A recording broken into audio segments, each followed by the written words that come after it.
So now Republicans are accusing our military of being too woke. Isn't this crazy? Let's talk about it in today's video.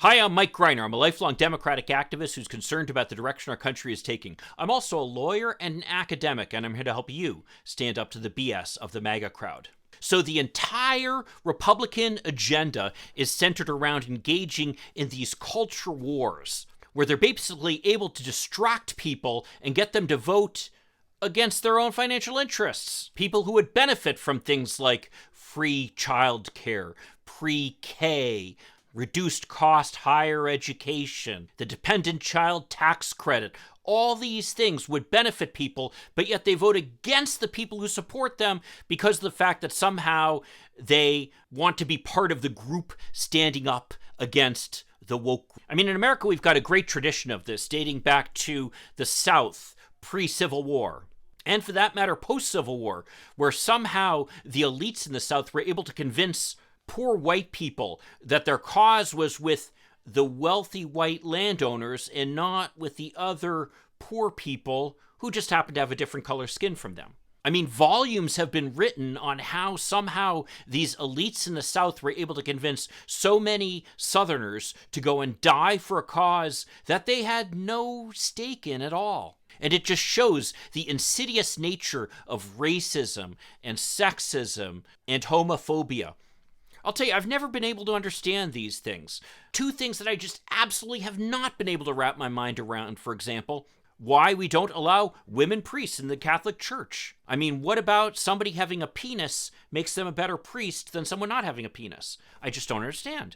The early church leaders in the Christian church were mostly women. And yet somehow women are relegated to a secondary role in the church. It just doesn't make any sense to me. Similarly, I've never understood why somebody could be homophobic. I mean, why does what somebody else does in their own bedroom between consenting adults, how does that affect you? How does that affect your marriage? People say that they're protecting the sanctity of marriage by stopping marriage equality from being the law of the land. I mean, how does two men getting married or two women getting married make your marriage worth somehow less? It doesn't. You must be incredibly insecure to be concerned about this. And that's really what this all comes down to, is this sense of insecurity that people have that's being played upon, where somehow they think, oh, I get to be better than this other person because I'm not fill in the blank. Gay, a woman, person of color, you name it. And Republicans are just flailing around trying to find targets for their venom. Well, now they've found another target, and it's the military. Let's check out this video here. Because you've got the leadership, the brass of the Department of Defense, who are prioritizing Pride Month, putting out pictures with rainbow bullets, that they're, having the military stand down for a day to focus on the, whiteness and the wokeness and all of the. Okay, there's so much in that statement to unpack, I don't even know where to start.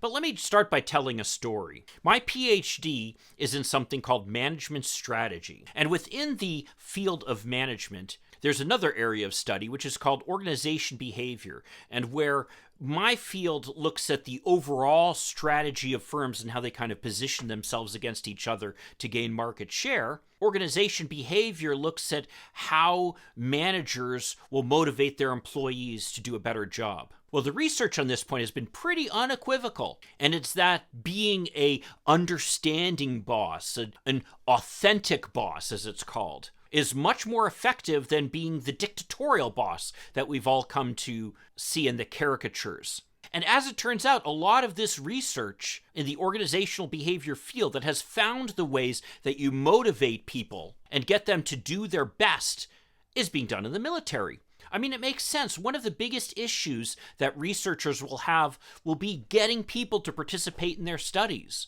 Well, as it turns out, in the military, you don't have that problem. If the commander of a unit says, you're going to participate in this study, well, guess what? You're participating in that study. And there have been some very prominent researchers in this field who've been very senior officers in the military, because the military cares about this. They want to know, how do you motivate people to perform their best? Because in the military, it's a life or death question how to accomplish that. As a result of this research and this commitment to positive leadership, the American military is incredibly successful. It's hard to find a more powerful or more respected military anywhere in the world. Contrast this with the Russian military, who at this point are little more than a laughingstock of the world. The only thing they seem to be able to accomplish successfully is killing civilians. And even there, they don't succeed very often at doing it. The Russian military is the exact opposite of authentic leadership. There they believe in dictatorial treatment, of debasing the employees, the soldiers, of essentially flogging them until morale improves, as the joke goes. That doesn't work, and we can see the results of it in Ukraine.